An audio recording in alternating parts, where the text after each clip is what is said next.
care whether or not she stays in this race or gets out, Lindsay. And what are the Trump campaign's biggest targets for this Super Tuesday? They're definitely looking at the areas that could be of most concern, where Nikki Haley could have a little bit of more of an edge. So Vermont, Colorado, Utah, these are probably Haley's best chances to try and pull off an upset. So they're going to be closely watching the results as they come in those three states in particular, Lindsay. Is the Trump campaign confident that they can win back states like Georgia and Arizona, which they, of course, lost in 2020? Yeah, and you were hitting the nail on the head here, Lindsay, because those states are key. I mean, those were the big surprises of the last election when President Biden was able to flip both Georgia and Arizona, particularly Georgia, a state that had not voted for a Democratic president in years. And so now gearing up for this possible rematch with President Biden, that is absolutely critical to their success and their pathway to 270 electoral votes. They are going to be working overtime to try to win back voters in those two states, especially, Lindsay. All right, Rachel Scott, we'll be coming back to you all throughout the night. Thanks so much. And now I want to bring in our Alex Prochet, who was in South Carolina for us tonight, where Nikki Haley's campaign is conspicuously quiet today. Alex, have you gotten any sense? Are people riled up for Nikki Haley, or are they simply just wanting anyone whose last name is not Trump? Well, Lindsay, you have to keep in mind that Trump essentially is running as an incumbent for this Republican nomination. And with that in mind, anyone who has decided to support Nikki Haley is, in fact, saying that I don't want 4 more years of former President Trump. And so she's pushed forward that messaging. She's really kind of leaned into it. We've heard her say that it's time for the GOP to move on to something new. And it has resonated in some pockets, but certainly hasn't been enough to sway the majority of the MAGA movement. Now, we'll say we were with her yesterday in Spring, Texas. She was campaigning, had a huge crowd, and just anecdotally talking to that crowd, that is something that really, really kind of resonated. Take a listen to this voter. I'd never vote for Trump. You got my answer. My wife and I are looking at Nikki as an alternative, and she's a good alternative. And so I'd feel bad if she dropped out. She seems to be a fighter, and I hope she hangs in there. But again, certainly she has that support, but is it enough? Nikki Haley has said that she wants to remain in this race post Super Tuesday, but she has to be competitive here. The question is, what is competitive, Lindsay? Exactly, and that's something that the campaign has really not defined. Trump, of course, has been calling for the party to unite. Clearly, he's the leading candidate. Do you get any sense at all from the Haley voters you're talking with that if he is the nominee, that they'll simply fall in line? Well, you do hear from some that say, listen, at the end of the day, come November, we want a Republican in the White House. But what's interesting, Lindsay, is while Trump has said that publicly, he's also said the opposite on social media, saying that, look, anybody who supported Nikki Haley is basically banned from the MAGA movement, that he doesn't want their support once she drops out. And Nikki Haley, to that effect, has kind of capitalized and fundraised, even releasing T-shirts saying banned from MAGA. Essentially, she's positioned herself as this rebel, someone who's holding out and basically trying to say that her endorsement's not up for grabs. And that's something that's also really kind of resonated with members of her base. And certainly Donald Trump would need some of those Nikki Haley voters should he be the nominee. Alex Prochet, we'll be coming back to you as well throughout the night. Thank you. And now I want to bring in Rick Klein, our director of political coverage. He's at our big board. We'll be tabulating delegates as the polls close. And if we can make projections based on exit polls, Rick, give us a sense of the lay of the land so far. Well, Lindsay, we don't have much voting, and I'll get into the few places that the polls have closed in a little bit in a second. But basically, there's 3 different categories of states tonight. Super Tuesday, not all the states are the same. There are states that basically are off the map when it comes to possible delegates for Nikki Haley. And you include in that places like California and a bunch of states here in the Deep South, those lighter shades. She's not going to get delegates. That's all Donald Trump. Then there's some places where she is hoping to run strong in some congressional districts, looking at places like Minnesota, Virginia, North Carolina. Maybe she can surprise some people and pick up some delegates even out of a state like Texas. Then you've got the big targets, and maybe they're realistic, maybe they're not. We'll see tonight. The Haley campaign has told us they think Utah is a possibility for them. There's a lot of kind of never Trump, anti-Trump Republicans in that state. And in New England, you have a lot of independent voters and even Democratic voters potentially voting in states like Vermont and Massachusetts. And if she's going to win any of these states, it's going to be states like those. I'm really going to be keyed in quite a bit on Virginia. Polls have closed there. We have a tiny amount of vote in there. So there's nothing that we can really extrapolate from that. But remember, there were competitive primaries here in the past. And take a look at this. These areas right outside Washington, D.C., the Virginia suburbs there, that's an area that Marco Rubio actually was able to carry back in 2016. This is an area of the state that if Nikki Haley's going to make a statement, she's got to make it in parts of the state and parts of the country, frankly, that are like that. And if she's able to establish a toehold in the nation's suburbs, that's a message about what Republican primary voters are.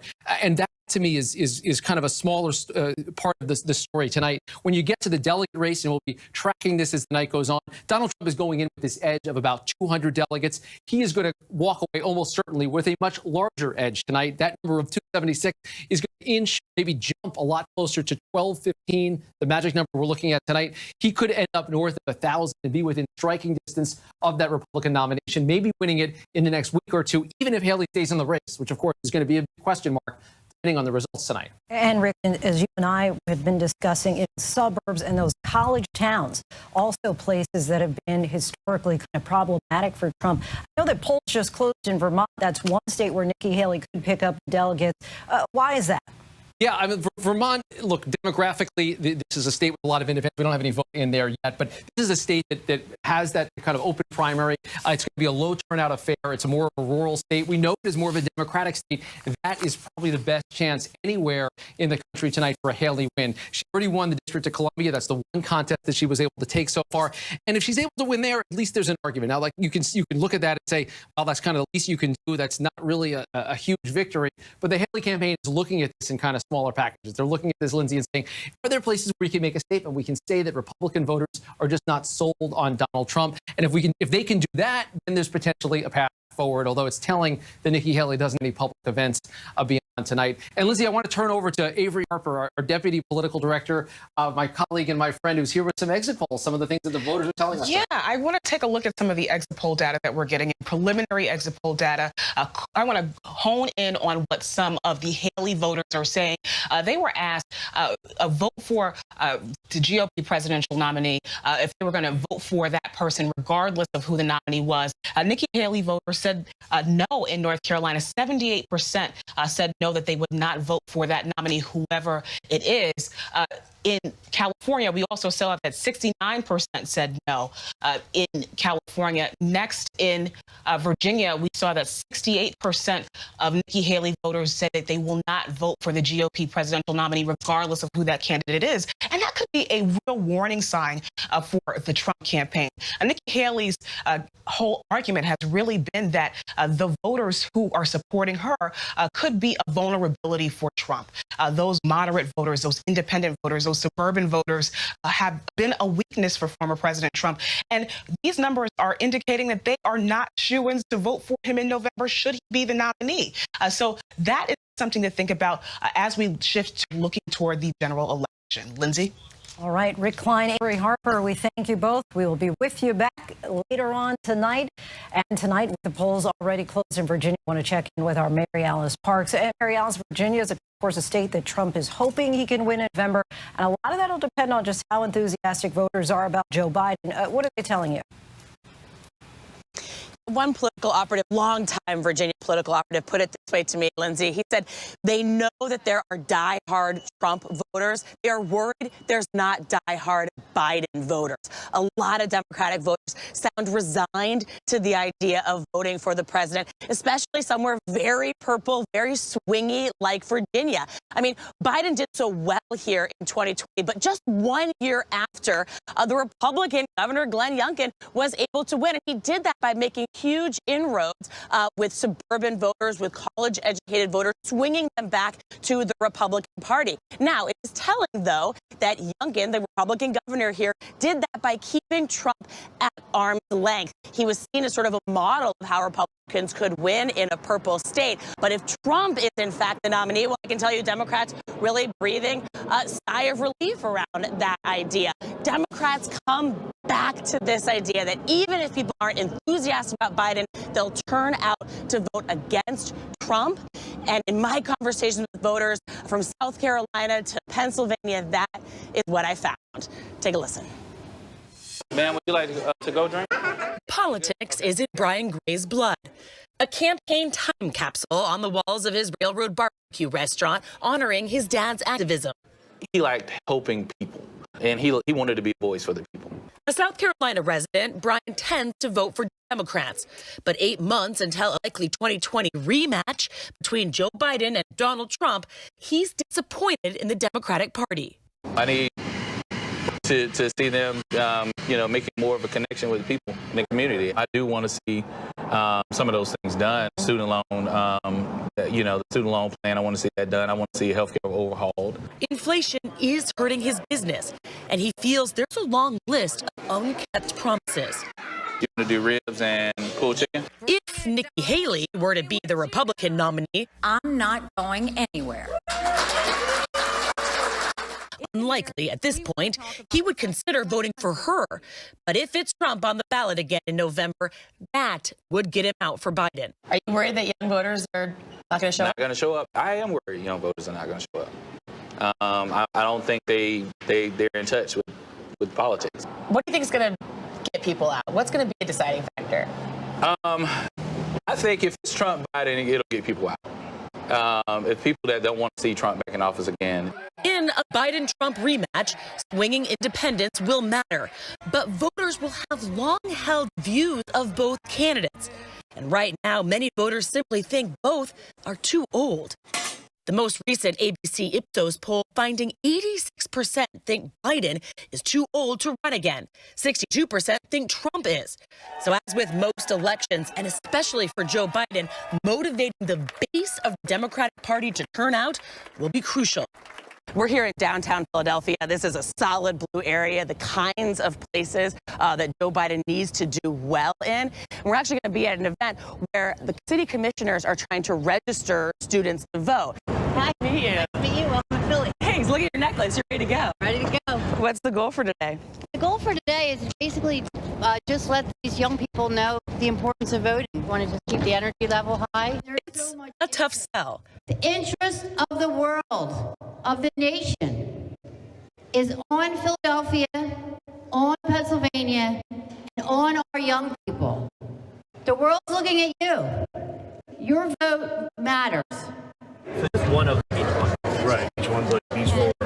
Ask the students about the president. You think the fact that he's so old will discourage some young people from coming out to vote? Definitely. Just because, you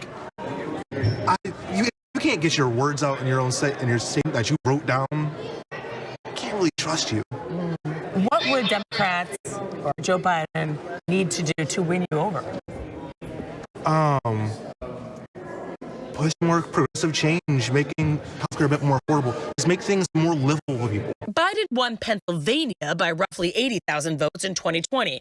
His margin of victory here in Philadelphia County, 471,000 votes.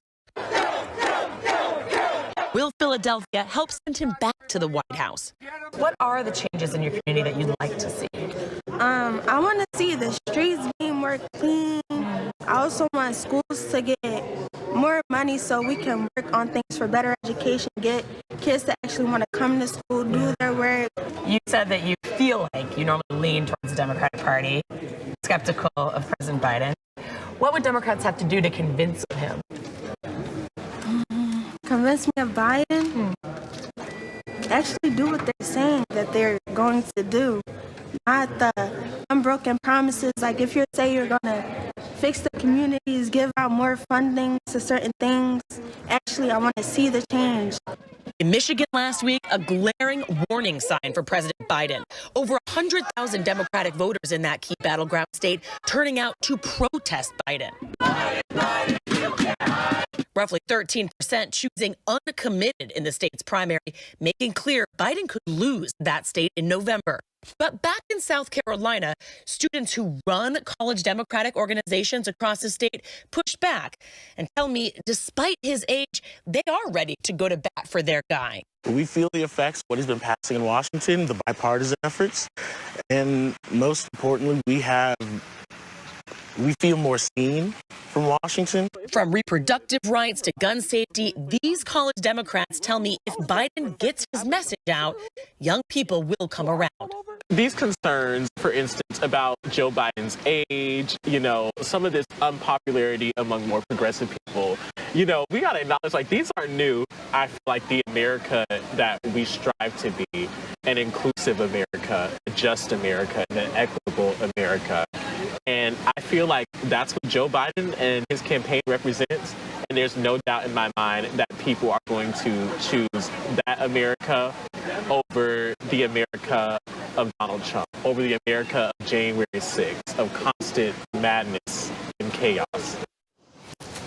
Mary Alice, you've been out on the trail. It sounds like really when it comes to young voters in particular, that both sides aren't necessarily happy with their options.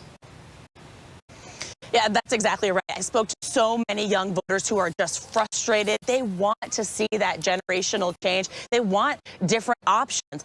They do view Donald Trump as a divider, though. So many young people told me they were not inspired by the current president, by President Biden. They would come out to place a protest vote against Trump. But will they come out in the same numbers that Biden needs to keep that traditional Democratic coalition together? That is a big question. Democrats know they have to work on that and that they have a lot of work to do. Lindsay. And Mary Alice, just stick with us because I do want to announce to our audience that ABC News can project that Trump will win the state of Virginia, the Republican primary there, based on analysis of the exit poll and vote so far. We know that Nikki Haley just a few days ago won the D.C. primary. Given that you are there in Virginia, does it come as any surprise or this was a given? Not a huge surprise, but I will tell you this part of the state that I'm in, Northern Virginia, just across the river from D.C., this was really Nikki Haley territory. I spoke to a lot of her voters coming to vote at this polling place right behind me today, and it was interesting to me, not a one of them said that they were going to vote for Trump in November if he were to be the nominee. They told me they felt like they had been sort of kicked out of their own party, that they didn't feel like they had a place in their party. Now, I was at Trump's rally in Richmond, Virginia over the weekend, and it was true. He was not providing much of an outreach to Nikki Haley voters. Instead, he was often getting the crowd riled up around the idea of kicking people out of the party, kicking moderates out of the party. He kept saying, I want the Romneys out. I want the Mitt Romneys out of the party. And so, I don't think it comes as a big surprise that he won here, but the question I imagine we're going to be talking about all night is still what happens to those Nikki Haley voters, those voters who haven't felt like they've had a place in the Republican Party in the Trump era. Where do they go? That is the million-dollar question, Mary Alice. Thank you so much. President Biden will be giving his State of the Union address on Thursday. The president posted on X this picture of him working on his address on Sunday and writing, quote, "Get ready, folks." Let's bring in our Selena Wang, senior White House correspondent. Selena, we just saw President Biden there in that picture prepping for his Thursday address. But how is the Biden campaign watching the Super Tuesday results come in this evening? And we think they're going to be looking for in particular. Yeah, Lindsay. Well, the Biden campaign tells me they've got a watch party set up in a war room. They'll be carefully breaking down all of the data from Super Tuesday. And in particular, they're going to be watching two things. So number one is in what place it is and with which demographics is Trump poll is underperforming with. So, for instance, they see some weakness right now with female voters and suburban voters. And the second thing they're going to be watching is turnout. So far, they've seen stronger than expected turnout in some of these uncontested Democratic primaries, and they want to see that keep up. Now, this campaign, however, Lindsay, they are fully focused on the general election. They do have some staff out of these battleground states, but they say this is very much because of a warm-up and trial run for the general election. When you talk to the campaign, they cannot, this general election coming fast enough. They are squarely focused on that. And Selena, with the State of the Union on Thursday, just how important is this week for the president? Yeah, Lindsay, it is a pivotal moment. And the Biden campaign says this is really the turning point when they see Americans as finally paying attention this election cycle and finally realizing that this is the rematch, even if many people don't want it, between former President Donald Trump and President Biden. In fact, one campaign official telling me that they actually believe it's beneficial for Trump to be out in the limelight more, to be more in the news cycle so that his comments will get amplified and that Americans will be reminded what Donald Trump is actually like. And also expect President Biden to get more aggressive on his attacks on former President Donald Trump. The campaign tells me they believe that so far President Biden's attacks have actually been getting under his skin, so he's going to keep that up. And when it comes to the State of the Union, Lindsay, this is a key moment. The campaign sees as potentially the biggest audience that the president is going to get before the election in November. So it's a critical time for him to really set the tone for what this campaign is going to be about and what the stakes are here, Lindsay. A chance for voters to hear directly from the president himself. We know he's getting right onto the campaign trail as soon as he's finished with that address. Selena Wang, our thanks to you. And I want to bring in Republican Congressman Ken Buck of Colorado. Thank you so much for joining us, Congressman. Of course, you're not on the primary ballot for today. Tell us why you decided to leave congressional politics. Why did I decide to leave? Exactly, yes. Yeah, I felt at the time that Republicans were telling a lie, that the election was stolen. I just feel like my party has, as one of your previous guests said, a lady came up to me in the supermarket a few months ago and said that Donald Trump has stolen our party. And I am not going to, at the same time, I'm telling Americans in my district that we have to reduce spending and trying to gain credibility with people to make some very difficult decisions, go out and lie about a lot of other subjects. You said that she said that Donald Trump has stolen your party. Do you agree? Well, I certainly think there are a lot of disaffected voters. I think that when Donald Trump says if you gave money to Nikki Haley, there's no place for you in the Republican Party. There's no place for you if you vote for Donald Trump. I think there's a lot of Americans, a lot of Republicans who at this point in time are looking for an alternative. And I don't think Democrats are any happier than Republicans are, frankly, but I do think the Republicans are upset. One of the leading contenders for your seat is controversial Congresswoman Lauren Boebert, who's decided to run in your district. Do you think she's representative of the Republican Party? I am not going to get into Lauren Boebert or anybody else who's running for my seat. I have done my very best to stay away from all those subjects. So I'm look back at the Republican Party of yesteryear. Let's maybe even go back 10 years ago. Do you think that same party is recognizable today? No, I don't. My first vote that I cast for president was Ronald Reagan, and I consider myself a Reagan Republican. I think most people right through the Bush years consider themselves Reagan Republicans. And I think that the Reagan Republicans do not recognize this party, the priorities of this party. When the party turns over the party mechanism to a campaign before Super Tuesday, the family members of a candidate, the hand-chosen chair for the party. That's just something that has not been done in the past. What do you see as the driving force behind what's changed the party? Well, I think Donald Trump is clearly the driving force, and I think the MAGA followers are the people who frankly, out of frustration for what's been happening for years, where Republicans have spent too much money and have relied too much on big government. I understand the frustration. I don't necessarily agree with the cure for the disease. Just days after the January 6th riot, you had Republicans like Kevin McCarthy, for example, saying Trump had to, quote, accept his share of responsibility for the violence, only to then seek his endorsement. And now a full 180 since then as they push for him to take back the White House. What do you say to your colleagues, and what do you attribute their willingness, eagerness, maybe in some cases, to just fall in line with that, as many call it, Trump train? Yeah, I think there's a political price to pay for standing up to Donald Trump and to standing up to the MAGA groups in each of the districts. I think that it's something that people don't realize. They didn't come here to be a Republican. They came here to represent America and to fall in line with a false narrative, to fall in line with values that are not values that we share as Republicans or Americans respect us for, I think is a mistake. In an interview, you said populists have taken over the Republican Party and are advocating for things that you believe are very dangerous. What do you think about their platform? What part of their platform, I guess I should say, do you consider dangerous? Well, I think the whole narrative around January 6th, I think that, the idea that somehow people who assault police officers or destroy federal property on January 6th are political prisoners. They're not. They're criminals, and they should be charged and they should be prosecuted. I believe that when we say that the Congress can overturn the will of the people as expressed in an election, it's just not what the founders intended, not what the Constitution says. There are a lot of narratives I think are very dangerous. I think the Ukraine narrative is dangerous, frankly. I think that as Republicans, we have always stood for a strong national defense, a national defense that stands up to authoritarian regimes like Putin and Russia. And by backing away from our support for Ukraine, I think we've made a dangerous decision. Representative Ken Buck, we so appreciate your time. Thank you for joining us. Thank you. We want to turn right now to our Rick Klein, a director of political coverage at the big board for us. Rick, I know we're getting some results in now from Virginia. What can you tell us?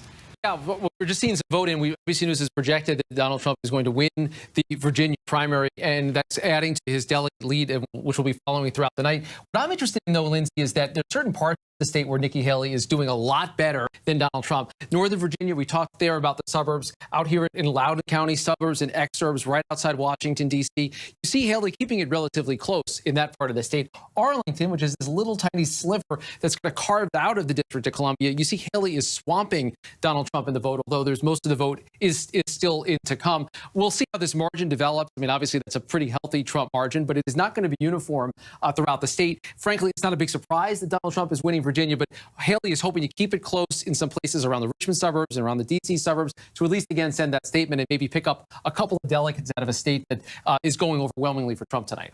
And Rick, I know we also have projections coming in from North Carolina, where polls just closed moments ago. What can you tell us about that? Yeah, almost no vote out of North Carolina. It's going to be a similar story, though, where the suburbs are going to be key, and looking to see some of the areas around the college towns, the universities there, to see if there's anything that shows Nikki Haley signs of life. I also think it's notable. ABC News is projecting that Mark Robinson, the Republican lieutenant governor there, first ever black lieutenant governor of the state, is going to be the Republican nominee for governor. That is going to be a tough race for Republicans. This is a redder state, a purplish state that's been held by a Democrat for a while.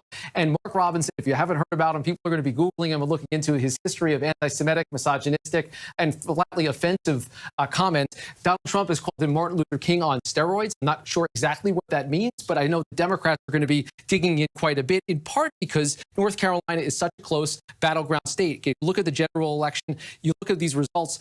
Back in 2016, Donald Trump carried the state by 173,000 votes. Flip forward to 2020, it was only a 74,000 vote margin. So you're seeing some signs of shifting the Democratic direction. And this is probably the best state in the whole country that Joe Biden is looking toward to try to flip back in his column. He didn't win in 2020. The Democrats are trying to put on the map. It might be that the gubernatorial race helps that cause it. It might be that anything that Nikki Haley does to highlight Trump weaknesses tonight are going to be things that are honed in by the Biden campaign. All right, Klein, we'll check back in with you shortly.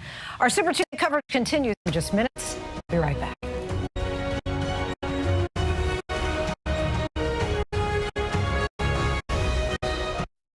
One way to avoid expensive car repair bills is to be a race car driver. The other is endurance. Endurance saved me more than $7,000. Without endurance, breakdowns can cost thousands. With endurance, you're covered. Endurance covers nearly every car on the road. Plus, you pick the mechanic you trust. Ask now for $300 off any plan, plus a year of elite benefits and a 30-day money-back guarantee. Call 1-855-834-8550 now. You don't make me get up out my seat. Broke the internet again. Oh, it's coming in really fast. That's Verizon 5G. The network is crazy powerful. Bet you can't beat that. I bet I can. Wait, what? Beyonce breaks the internet, but can she break Verizon? Okay. Not even close. No. I'm running for Beyonce in the United States. Can you hear me now? No breaking. Y'all ready for Rocket B? Still works. Someone get me down. Who says you can't get everything you want? Like going for bold without going broke. And staying true to your taste while staying on budget. Who says rising costs means lowering the bar? Settling? No need. Get the brands you want, the prices you want, whenever you want. TJ Maxx, where you can always afford to be you to the max.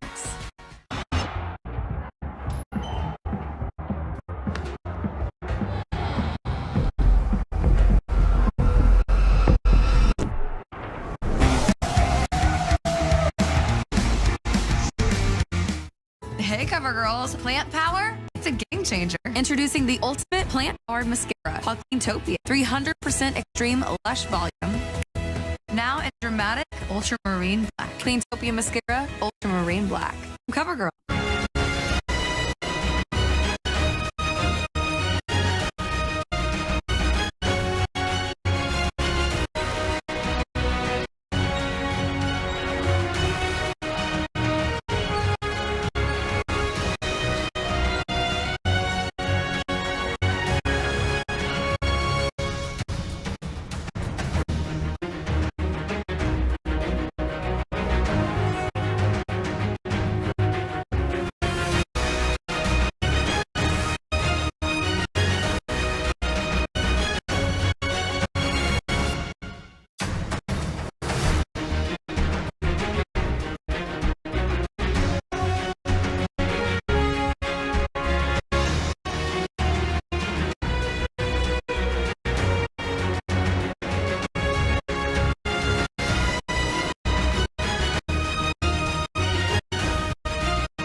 Welcome back, everyone. It is, of course, Super Tuesday. A lot on the line. Let's take a look at some of the results where polls have already closed. In the North Carolina Republican race, Donald Trump, the projected winner there.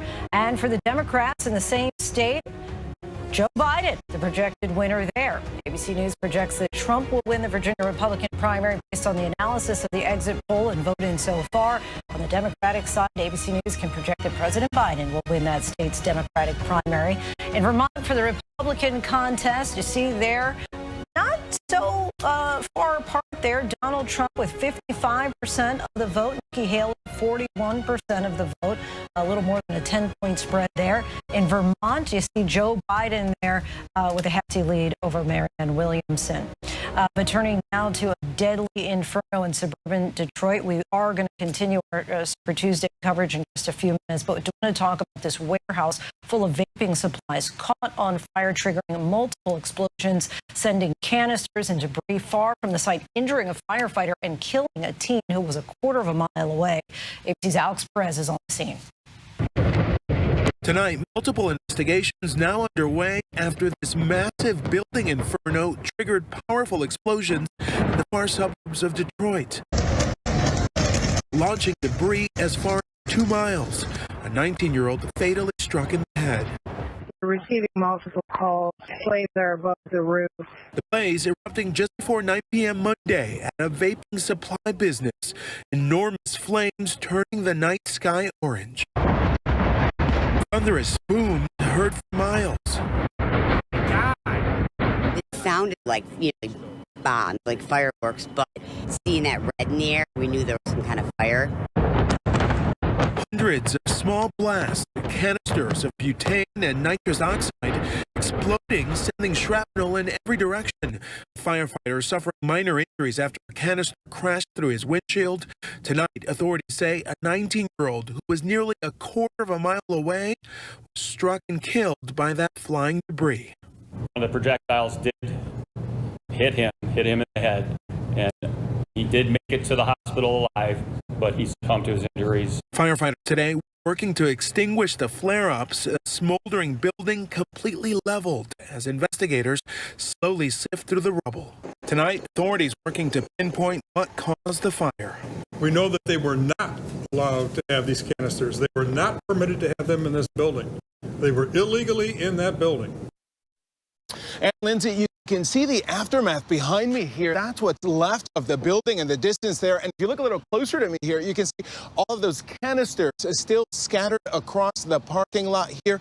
Authorities say they have tested the air and water supply, and thank both remain safe. Lindsay? All right, Alex Perez, our thanks to you. Officials are now investigating a deadly plane crash just outside of Nashville. The pilot of the single-engine plane was unable to make an emergency landing at a nearby airport, crashing along I-40. Here's ABC's Gio Benitez. Tonight, chilling video capturing a single-engine airplane attempting to make an emergency landing in Nashville Monday night. But the plane crashing alongside Interstate 40 and bursting into flames, killing all 5 people on board. Moments earlier, the distressed pilot can be heard radioing air traffic control, saying his engine had shut down. My engine turned off. I'm at 1,600. I'm going to be landing. I don't know where. The plane traveling from Mount Sterling, Kentucky, outside Lexington to Nashville. Authorities say 2 adults and 3 children were on board, all Canadian citizens. Air traffic controllers clearing the runway at John C. Toon Airport for an emergency landing, but the pilot saying he's too far away. Runway 2, clear to land. I'm too far away, I won't make it. Plane then crashing into this grassy median. First responders rushing to the scene. They were met with heavy flames and fire, smoke in the area showing from that crash site. Today, the pieces of charred and twisted metal carefully moved for further analysis. We're going to basically put the airplane back together in a 3-dimension format on the floor of the hangar, which can help us determine what actually caused the failure of this engine. And Lindsay, investigators say they're going to be looking into the pilot's history and the plane's maintenance records, and they're asking anyone with video of the crash to come forward. Lindsay? Gio, thank you. And we now turn back to our Super Tuesday coverage here on ABC News Live. And we are joined now by World News site anchor Mr. David Muir himself. David, of course, it's only March 5th, but it's already shaping up to be what would seem like the earliest that we might be able to have candidates from 2 major parties lock up their nominations. Of course, you'll be leading the team over the next few hours to break down the results. What are you going to be looking for in particular? Well, it's really interesting, right, Lindsay, because you're absolutely right. We are basically staring down a general election rematch at this point. I don't like to get ahead of ourselves, but unless there's some major surprise tonight, the question after tonight probably will be how long does Nikki Haley actually stay in this? Because you have both Donald Trump saying he's now squarely focused on President Biden, and you have President Biden reporting from our Mary Bruce and our White House troops that within the Biden campaign in the last 24 hours that they are hearing from the president himself that he wants them to start targeting Donald Trump much more aggressively in this campaign. As far as tonight, and Lindsay, you and I talked about this because you're going to be looking at the exit polls deeply as well, is what the voters tell us, particularly Nikki Haley's voters. Because if you look at some of the general election matchup polling where it stands right now, if it is in fact Joe Biden versus Donald Trump, I mean, it's basically a 2-point to 4-point race. This is like very fancy graphics I have in front of me. But you look at the New York Times poll, Fox News poll, Wall Street Journal poll, and our 538 polling average. 3 out of the 4 have Donald Trump up by 2 points over Joe Biden. One of the polls has Donald Trump up by 4 points. And I was curious, I asked Rick Klein from our political unit, where were we exactly 4 years ago between these 2 candidates? 4 years ago, Joe Biden was up by 4 points. Right now, you've got Donald Trump up by 4 or a lesser amount up by 2 points. And so that's why Nikki Haley's voters become really, really important and intriguing as we head into the night. What do they signal? If they're not going to support Nikki Haley, who then do they support? And in fact, one of the exit poll questions was, will you vote for the Republican nominee no matter who it is come November? And as you've seen, Lindsay, in looking at some of these numbers, in North Carolina, 78% of Haley voters said no, they don't automatically support the Republican nominee come November. In California, 69% said no. In Virginia, 68% of Nikki Haley's supporters said no, I don't automatically plan to support the Republican nominee no matter who it is.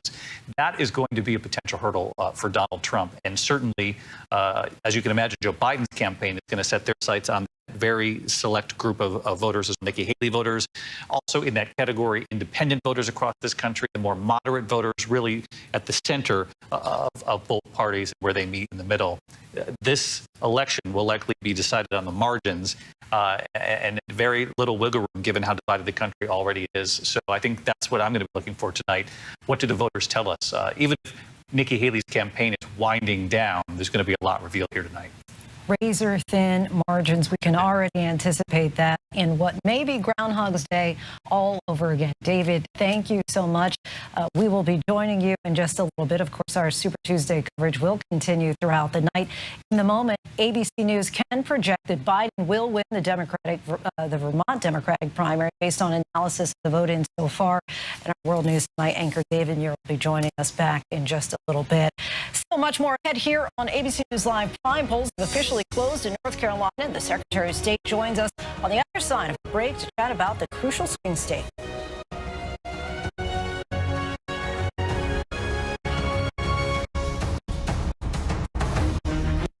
You don't make me get up out my seat. Broke the internet again. Oh, it's coming in really fast. Yeah, it's Verizon 5G. The network is crazy powerful. I bet you can't break that. Bet I can. Wait, what? Beyonce breaks the internet, but can she break Verizon? Broken? Not even close. No.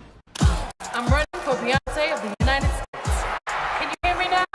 No break it. Y'all ready for Rocket B? Still works. Someone get me down. Marshall's buyers have a very particular set of skills. They can hunt down the latest trends. Double denim is back. So chic. And take quality very, very seriously. They're highly trained deal-making professionals who travel far and wide to hustle the best of the best for you. We get the deals. You get the good stuff. Marshall's. Only Daisy Cottage cheese will do. Only Daisy Cottage cheese will do. Satisfying and fresh, so creamy and delicious. Only Daisy Cottage cheese will do. Daisy is creamy, pure natural cottage cheese. Only Daisy cottage cheese will do. So tasty, so pure. Can I have a little more? Only Daisy Cottage cheese. Hey, CoverGirl. Plant power? It's a game changer. Introducing the ultimate plant-powered mascara, Cleantopia. 300% extreme lush volume. Now in dramatic ultramarine black. Cleantopia mascara, ultramarine black. CoverGirl. I've avoided credit cards most of my life. But when I started to create a streaming platform for musicians like me, I knew it was important to build my credit and set my business up right. I heard about the Chime Credit Builder card and I signed up right away. I didn't have to worry about fees, interest, or credit checks. Within a month, my score went up. Now it's up over 100 points. I feel set for success, and so does my business. I tell everybody about the Chime Credit Builder card. Here we go. Check it out at chime.com.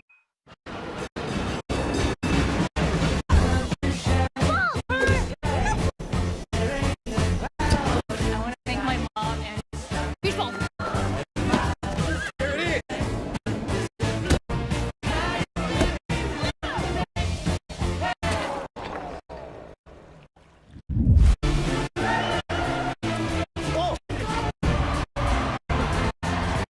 Find your ultimate playground at visitcalifornia.com. Hold on to one thing. Surprise! 'Cause in a moment, everything it's yours now. It's little moments that make a lifetime.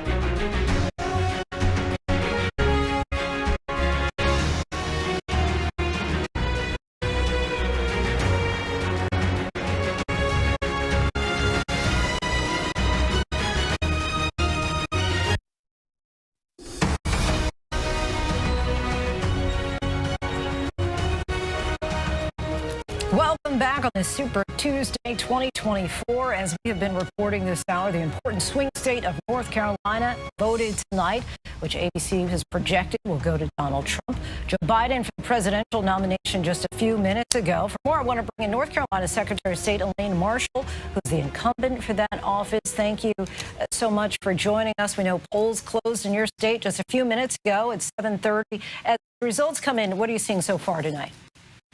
Well, we have very thin numbers. We've been following several of the races, but there's just not much data up yet. And after today's voting, how confident are you in the election security in your state? I feel very confident. We have an excellent Board of Elections. They have been prepping. I have sat in on some of those sessions. We've had great connections with federal authorities, and we're on our game. So I have confidence. From the results that we're seeing so far, do you think that tonight could be a test for the general election? Well, North Carolina is a swing state, so it's always a test of some sort. We have one of the bellwether counties that political writers and students study all the time. So, this is going to be very interesting when the results are finally all in, because North Carolina is engaged in this campaign. And when you say that the state is engaged, I'm curious just what you're hearing. When you're talking to your neighbors, friends, family, is there a general sentiment that continues to keep coming up? Yes, people are very interested in the candidates. We have 10 statewide elected officials, and I am one of the few incumbents who is running again. And so there's been a lot of activity over these new people trying to figure out what their backgrounds are, what their qualifications are for the office. And so it's going to be a very interesting election through the fall. We're going to be electing a lot of new leaders in this state. And I am curious on those races more down ballot. Do you see, you were saying a lot of new people. Do you see younger people perhaps? Yes, we've got a state auditor who is under 40, I think. I'm not sure her age, but she's younger. We're going to have some other folks probably be successful who are under 50. So, yes, it's good to see a younger group of folks. Any particular? We've got some legislators that are coming in under 30. Yes. Any particular trends that you're noticing with the politics? Well, I'm hopeful that our politics will remain without toxicity that we've seen at a lot of places, and folks concentrate on the qualifications, the job requirements, and the qualifications that the people bring to it, and the vision that they have to fulfill what they think should be the mission of that office. Secretaries of state from across the country have sought to sound the alarm over the vulnerability of our election system. You share those concerns, and what would you tell voters tonight who may also have fears about the integrity of their election this November? Well, I've learned from my years of service that there's always a vulnerability. It's not a matter of if and when. You've got to be prepared. Something possibly can happen. But we need to educate voters. That's one of the biggest problems, changing laws that folks don't really know what their voting laws are going to be. So we need to go through a concerted effort. I am doing some outreach to networks that I've developed across the years as a trusted person to provide information. And we need to be doing more of that, have trusted people speaking with trusted people. Our National Secretary of State Association is indeed a trusted partner, and canivote.com. Go there and check out, people can check out the laws of their state and their voting locations. And anecdotally, I'm just curious what you're hearing. Of course, we're going to be reading the exit polls very clearly down to the fine print tonight. But what are you hearing as far as top issues that are motivating voters this year? Is it abortion, immigration, economy? Well, it's a little bit of everything, but women in this state are certainly very, very concerned. The legislature has inserted themselves into women's medical decisions, reproductive decisions here in North Carolina. That is not sitting very well at all. We also have youth that are very interested in climate, and that is a topic of discussion that I sometimes don't hear at a lot of events, but with the youth, I do. They're concerned about their future. Economy, North Carolina is a great economy. We're a great state of opportunity. We're riding a wave of entrepreneurship, and we're on the cutting edge of electronic vehicles and other climate change industries. And we have a new silicone chip plant coming on that's going to help us protect our supply chain here in America. So we're rocking and rolling here in North Carolina on economic development and the industries of the future. Elaine Marshall, we thank you so much for your time. Really appreciate you joining us. Thank you very much. Aside from winners and losers, Super Tuesday is also an opportunity for us to learn a lot about this country, who we want to be, and the issues that matter most to us. And for more on that, we go to ABC News contributors Ramesh Panuru, who is also an editor at the National Review, and Christina Sinsun Ramirez, a civil rights leader and former U.S. Senate candidate from the state of Texas. Thank you both so much for joining us. Ramesh, let's start with you. How's the Trump campaign appealing to Republican voters, and what do these most talked about issues tell you about what Republican voters want to see from the next president? Well, I think that one of the developments that's really helped Trump in this campaign has been the increased salience of immigration, which has always been an issue that has played to his strengths, an issue that really he established a distinctive identity early on. And as Biden has lost control of the border, particularly by abandoning some successful Trump policies, that's helped Trump reestablish himself as a force against chaos. No question in the exit polling, not just tonight either, that's been shown up as the top issue. And Christina, how about for you? What are the issues that make up the heart of the Democratic Party this Super Tuesday? Well, the Democratic Party, of course, is a very diverse coalition. But when we look at the core cohort that they really need to turn out, talking about young people, women, and people of color, you see that abortion is a big issue. You see climate change and, of course, economic issues, wanting to see economic justice issues at the forefront. Seeing what was just said, that Trump is a force against chaos. Trump is also a force known for chaos. So when we talk about now that we're at Biden versus Trump, probably after tonight, I think we're going to see that coalition really start to be talked to, spoken to about these issues, and a lot more time investment, hopefully shoring up the base.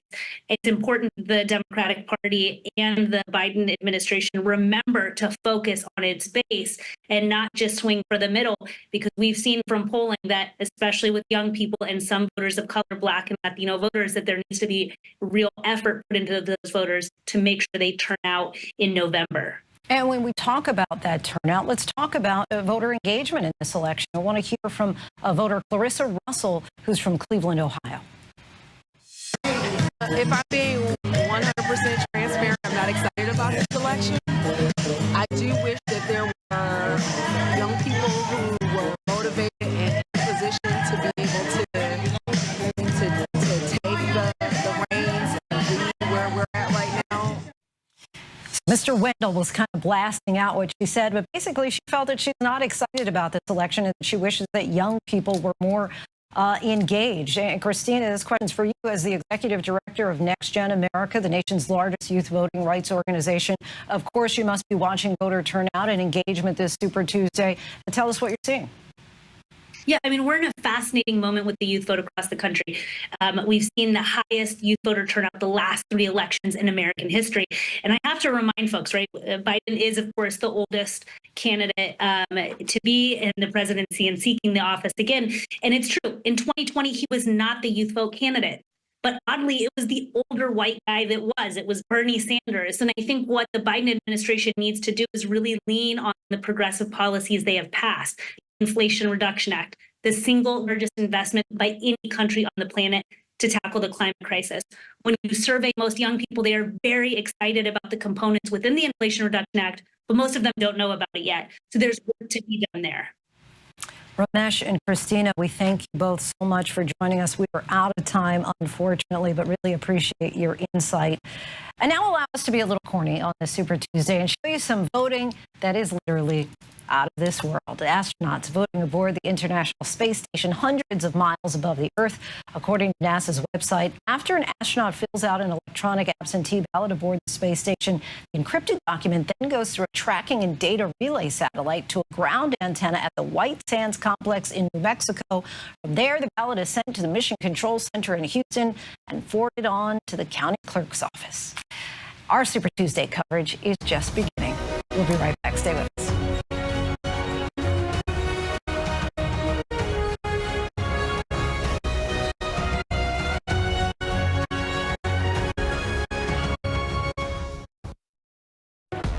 Who says you can't get everything you want? Like going for bold without going broke. And staying true to your taste while staying on budget. Who says rising costs means lowering the bar? Settling? No need. Get the brands you want, the prices you want, whenever you want. TJ Maxx, where you can always afford to be you to the max. You give, you give, you give. This tax season, you get Straight Talk Wireless. You get unlimited data. You get America's most reliable 5G network. You get a Samsung Galaxy A14 on them, and you are 2 doors down. Oh no, I'm here for the free phone. Turn your tax refund into a U-Fund. Switch to Straight Talk for plans starting as low as $25 a line. Find us at straighttalk.com.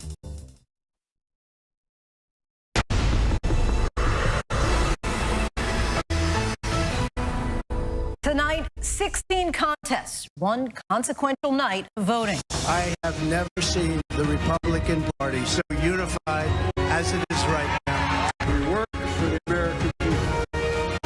I'm going to continue making the case to them, the American. After months of campaigning, it is the biggest primary night of the 2024 cycle, with more than 1/3 of the total delegates up for grabs in the Republican and Democratic presidential primaries, and the stakes could not be higher. This is about, do you want more of the same? Or do you want to go in a new direction? Over the past few weeks, we put a rocket to the Republican nomination. It's been a rocket. Will Biden and Trump cement their places as the de facto nominees of their parties? Will the insurgent, uncommitted campaign against the president come back in force? Or can Nikki Haley, fresh off her D.C. win, take that momentum into tonight and give Trump a run for his money? So I'm concerned about the threat that Donald Trump poses. Not happy with the way the direction of the country's headed right now. And I am voting 100% for women's rights in this election. And how will voters channel their own frustrations on major issues, from immigration and the economy to wars being fought abroad? This special edition of Prime Your Voice, Your Vote 2024 Super Tuesday starts right now. Good evening, everyone. I'm Linda Davis. It is the top of the 8 p.m. hour. 5 new states have just closed their polls on this Super Tuesday. Millions have their ballots in local, state, and federal races, but it's the most watched contest this Super Tuesday that's leading our special coverage, the fight for the Republican presidential nomination. Polls just closed in Alabama, Maine, Massachusetts, Oklahoma, and Tennessee. We're awaiting those results as they roll in. Voters in 15 states and the territory of American Samoa casting ballots on this most consequential primary day. Polls have just closed in several states, as we mentioned. Former President Trump appears to have a commanding lead ahead of his only remaining challenger, former South Carolina Governor Nikki Haley. Haley is vowing to stay in the race, but this could be her last chance, as it looks increasingly like a Trump-Biden rematch come November. I was thinking I'm not excited because it feels like we've already been here. But, you know, we have to be here for democracy today. I'm trying to teach my kids that, too, that we're not excited. It's as much a battle of the candidates as it is about what Americans care most about. The economy, immigration, reproductive rights all loom large. Our coverage is coast to coast tonight and inside the campaigns and polling stations. But first, we'll get to the latest from ABC's Rachel Scott.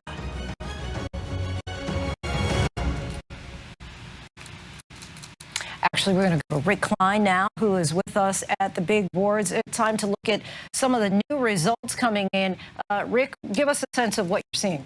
Yeah, look, the headline at this hour is that the Virginia and North Carolina primary has been projected by ABC News to go to Donald Trump. Not a big surprise in either of those, but I'll tell you what I'm looking at in the state of Virginia. There's some suburban areas where Nikki Haley is running a lot stronger than the statewide total would suggest. Again, look at that. She's down about 30 points in the statewide total. But in Albemarle County, which is the Charlottesville area, we're actually seeing Haley with about an 11-point lead. Similarly, in Fairfax County, outside Washington, D.C., we're seeing Haley with a lead there. And again, in Alexandria and in Arlington. These are the immediate suburbs of Washington, D.C. Remember that just a couple days ago, Nikki Haley won the Washington, D.C. primary. It's the only place that she's won anywhere in the country. So far. So you're seeing the same kind of voter spill over into those D.C. suburbs, and again, kind of sending a message about the disaffection with Donald Trump across a swath of the Republican Party. Certainly isn't a majority. We're seeing Donald Trump romp nationwide, but there are some opportunities that I'm starting to hone in on that there are actual possibilities for Nikki Haley to win tonight. Remember that when New Hampshire voted, that was the closest Nikki Haley's come in any state. She lost by about 11 points. She was hoping to get a little bit closer. There are 3 states voting tonight that border New Hampshire. All of them have just had the polls closed: Maine, Massachusetts, and Vermont. We don't have much data yet in Maine or Massachusetts, but what we've seen in Vermont so far, these are small numbers. Vermont is not a very populous state. We're seeing, though, a pretty tight race so far. There's a lot of votes still to go in, but I'm looking at this state as potentially the best opportunity that Nikki Haley has for actually getting a W on the board, actually getting a win, because so far it is all Donald Trump tonight. We've seen now this delegate lead that was at about 200 coming into the night, already now at about 300. The march for him is going to be to 1,215. He is still a ways away from that, but there are a lot of delegates to be awarded. Some of them almost certainly going to go to Donald Trump. That number is going to get a lot closer to the magic number tonight. Nikki Haley hoping to pick some things up and potentially actually win a state. So we'll keep an eye on the map as the night goes on. All right, we certainly will be. Rick, thank you. Of course, we're going to check back in with you shortly. And ABC News can project that Donald Trump will win in Virginia. Let's take a look at the results there. 65% for Donald Trump, nearly double Nikki Haley with 33% of the vote there. Also want to take a look at North Carolina, where Donald Trump is projected to win with 68% of the vote, almost triple Nikki Haley with 28% of the vote. And Rachel Scott joins us now from Mar-a-Lago in Florida. Just, Rachel, give us a sense of the sentiment, the vibe that you're seeing there in the ballroom there at Mar-a-Lago. Yeah, well, the former president's supporters are watching these results as they come in. They just let off a round of cheers as they saw on the screen those 2 projections in both Virginia and North Carolina come in. Word of the Trump campaign tonight is confidence. They feel good about where they are heading into Super Tuesday. They are hoping here for a clean sweep. It's a matter, as one Trump advisor told me, of whether or not Donald Trump goes 15 for 15, because again, you have 15 states voting today, 15 states where Republican voters have been heading to the polls. And regardless here, they believe that Donald Trump will have a lock in the Republican nomination, will be closer to clinching the Republican nomination by the end of tonight. I just spoke to one senior campaign advisor who told me at the earliest they believe that Donald Trump can clinch the nomination by March 12th. And so tonight they are hoping that regardless of if they get 15 for 15, that whatever the results are, it sends a very strong message to Nikki Haley to get out of this race, that this is Donald Trump's nomination for the taking, Lindsay. So they're already claiming within the next week they will clinch this nomination. And just yesterday, of course, as you know, Rachel, Trump scored a major win when the Supreme Court decided that he could not be removed from the ballot in Colorado for allegedly participating in an insurrection. Let's hear from one voter in Selma, Alabama. I wish everybody look at Trump. This is the way we want to raise our children to be. The take still do anything they want, and the law don't apply to them. What's the purpose of the law if it's only going to apply to certain people? Rachel, what impact do you think, if any, Trump's ongoing legal challenges might make as we get to the general election? We've seen the former president in the Republican primary really rally his base around all of his legal challenges. We know that he has fundraised off of these indictments. But in the long term here, as we inch closer to the general election, if Donald Trump is the nominee, this could pose to be a huge problem for the former president. We're already seeing it in some of the early exit polls that we are getting in. They combined California, North Carolina, and Virginia, and 78% of voters said that if Donald Trump were to be convicted of a crime, then they do not believe that he is fit to serve. The key here in that is North Carolina and Virginia. We know the Trump campaign is going to be trying to make a play for Virginia, trying to win over Republican voters in that state, and they really want to hold on to North Carolina. And so whether or not, and depends on how these legal trials sort of play out ahead of the general election, but that is a strong message that we are hearing from a lot of voters, and we've certainly talked to them. We just played one soundbite, but I've certainly talked to a number of independent and moderate Republicans who have serious concerns about the former president and whether or not he could be convicted of a crime, and whether or not they even vote for him, even if he's the Republican nominee, Lindsay. Right, many of the Haley voters already kind of throwing question about if they would be able to swing their vote to Donald Trump. Rachel, thank you for your report. Of course, we'll be checking back with you throughout the night. For more now, I want to bring in Congresswoman Lisa Blunt Rochester, running for Senate in Delaware and national co-chair for President Biden's re-election campaign. Thank you so much for joining us tonight.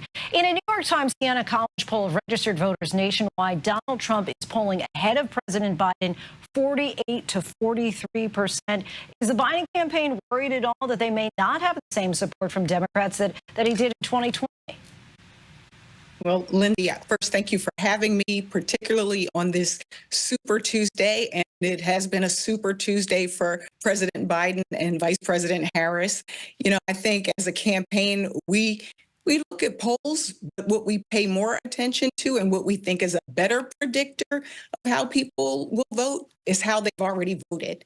And so if we look back at the early primaries that have already passed, overwhelmingly, Democratic voters have stepped up for Joe Biden, for President Biden, whether it was 90%, 86% in states like New Hampshire, where he wasn't even on the ballot, he got 60%. And so, again, what we are really paying attention to is what the voters do. And this is a really important and pivotal moment. And so we want to make sure that people understand the sense of urgency about why voting now for Joe Biden means something to our democracy, means something for us as we look at our economy, as we look at all the things that we've already been able to deliver, but also the work that's still yet to be done.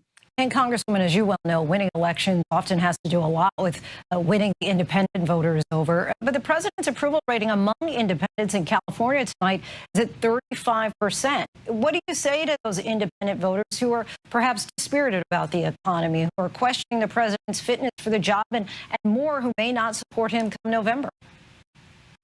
Well, you know, one of the things that we know, and we've said that this race is going to be a tough race.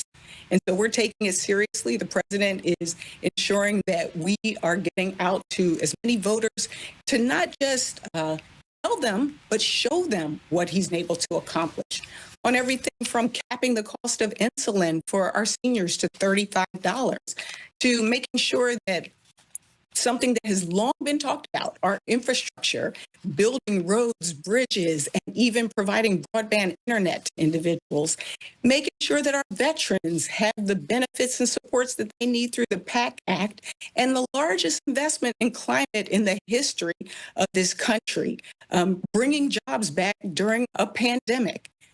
Our goal is to make sure that people see, feel, and hear what he's been able to accomplish working with Democrats in the House and Senate, and that they know that he will continue to do the job. When I came into Congress, I will tell you, I was elected in 2016. I came in at the same time as Donald Trump, and I have served under both presidents.